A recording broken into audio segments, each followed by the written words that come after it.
This panel is discussing how Saudi Arabia is preparing for a tourism transformation, mostly to connect travelers locally and globally. We've all heard about the global projects going on. We want to focus a little bit more on the travel industry specifically. We've heard the launch of several airlines going on, budget airlines. There's a massive hospitality growth that is boosting these launches, an 89% increase in licensed tourist hospitality facilities, totaling 4,400 establishments, and a massive amount of cultural and ecotourism projects and initiatives. All of these set the backdrop for our guest that I'm going to welcome, who's a seasoned aviation executive with more than 25 years of experience in the airline industry all over the world. He specializes in low-cost carriers, LCC operations, and digital transformation. His expertise lie in building and scaling airline operations with a focus on digital innovation, technology, and customer-centric approaches, making him a pivotal figure in Saudi Arabia's aviation and tourism landscape. Please welcome our guest, Stephen Greenway, who's currently the CEO of Flyadeal since January 2024, leading the airline's expansion and integration into Saudi Arabia's Vision 2030. You've taken over the marketing. I didn't know. Surprise.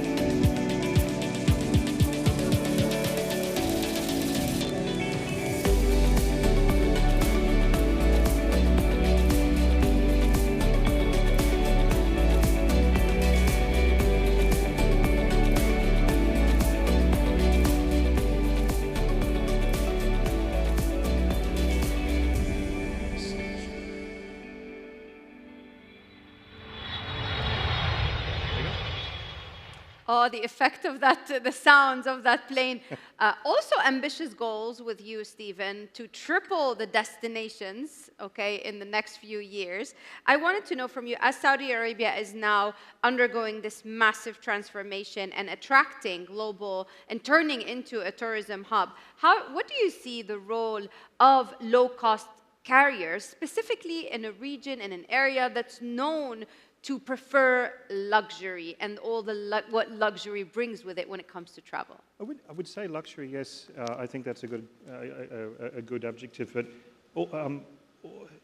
I think it's quality is the word that I would use. So you can be a low-cost carrier, but you can also be a quality low-cost carrier. You can be on time. Try that for once. You can have guaranteed low fares. You can have an onboard experience which is equivalent to any European full-service carrier on the short haul. So yes, we're a low-cost carrier, very cognizant about the desire for quality in the region, and that is what we're pursuing in terms of our strategy. So clearly you've had a lot of experience developing such carriers and bringing growth to them. I want to, as a journalist, I get into the challenges right away. Sure. There's a lot of challenges for such airlines. Let's start with the first one. I mean, yes, you have high ambitions and targets, but also there's pressure coming from demands for price sensitivity and some of the operational challenges that come with low-cost carriers. Sure. How do you tackle these? I wake up in the morning and say, at least it's not COVID. Anything's better than COVID. So don't say it. Don't say it. Don't say it. But I mean, I think the airline industry is, and what I mean by that is the airline industry is very cyclical. And we had probably one of the worst cycles ever during the COVID outbreak. And we've come through stronger. So anyone who's gone through that, managed that, seen the devastation that was wrought by that, and has come out the other end and survived and continues to operate and thrive, I think it gives you some balance and perspective. All the things that you've said are things that have been with the airline industry forever. It doesn't matter if you're here, if you're in North America, if you're in Asia. they're challenges that are consistent across the board. Some are worse in other places than others. I'll give you an example of the Middle East. It's the conditions here. The heat and the sand actually makes the reliability of aircraft actually quite hard. And so that's something we need to overcome. A good example is our engines on our aircraft only last half the lifespan of an engine, say, in Asia or Europe. Yeah, because of the sand and because of the heat. So there's things that are specific to this region. There are things that are general around the world, and you just manage it. I think that the key thing, the key takeaway for you is an airline industry is very resilient. We're always faced with challenges. We just carry on. Keep calm and carry on, as we say. You're also a big champion. You write a lot of posts on LinkedIn about AI and technology and how you can use that to really make the airline consumer-centric. Yes. Can you speak to us about some of the solutions where you're using AI to bring the consumer closer and shortening this gap from the moment they think of traveling somewhere to actually booking? Yep, so we've actually just launched our chatbot only a month ago. 80% of our calls have disappeared overnight into our call center. 80%? Yeah. Tell me a little bit more about the chatbots, because we must, you had the frustrating experience with chatbot. Yeah. When you tell them something that wasn't in the system and they just don't get it, and you want to change something. So I think the first thing I would say is that I think we have to accept there's a lot of noise around AI in terms of what it can do. And I'll give an equivalence, blockchain. Yeah. I do believe AI is the next industrial revolution. But the industrial revolution wasn't a day. It took many, many years. And I think this is the same case here. So a lot of noise. You've got to pick your winners. We're quite late to the chatbot arena in terms of turning it on only a month ago. A number of airlines have had chatbots for quite some time. But we took our time in terms of the technology, the learning, the database that underpins that and so forth. So that, I think, delay perhaps or cautiousness has paid off because we've actually deployed something that takes in the learnings of many other airlines. And we still yet haven't deployed transactional capabilities. So that's coming very soon. So you can talk to our chatbot and make bookings via the chatbot as opposed to going through the booking engine. Apart from that, what we're doing is we're using AI not as a decision tool, but a decision support tool. So keeping the human in the mix. A good example would be our operations center. When something goes wrong, like weather, we're using AI to test scenarios, to test our theory about how we should be running the airline on the day. So we're integrating human and AI together to be able to get that synergy. I have to go off script, just Sure. a tiny bit. We've heard a lot about the changing, aspect of the market, and the airline industry is so, it has to be, any airline carrier has to be so resilient. Today, we've heard a lot about the tariffs and and the risk that it carries with it for every sector, really, in the hospitality.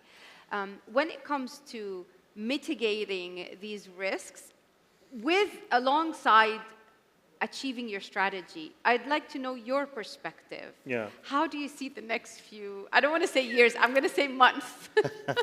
We're already, put tariffs aside for a quick second, we're already in a huge difficulty. This is airlines globally, not just in the kingdom, in terms of supply chain. The supply chain has not recovered since COVID. Still. And I get a bit sick and tired of manufacturers pointing towards COVID. COVID was the impetus, I suppose, in some ways, or the spark, but we're now 3-4+ years away from that.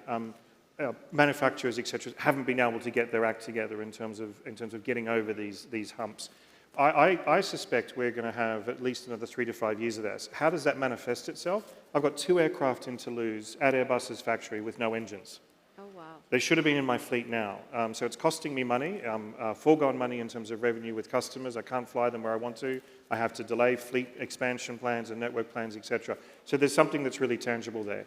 If I pivot to the tariffs, which we were talking about, there's going to be an impact. I think it's too early yet because everything is moving around so much. As an example, components of the engine are made in the United States. Other components are not. Our aircraft, our airframes are actually made in Europe, which is good. But I think it's too early to tell anyone who says, yes, this is precisely how it's going to impact you. There will be an impact. We're already seeing discussions around an impact. The magnitude, the scale, I really don't know. What I'm predominantly focused on, though, is not so much tariffs at the moment.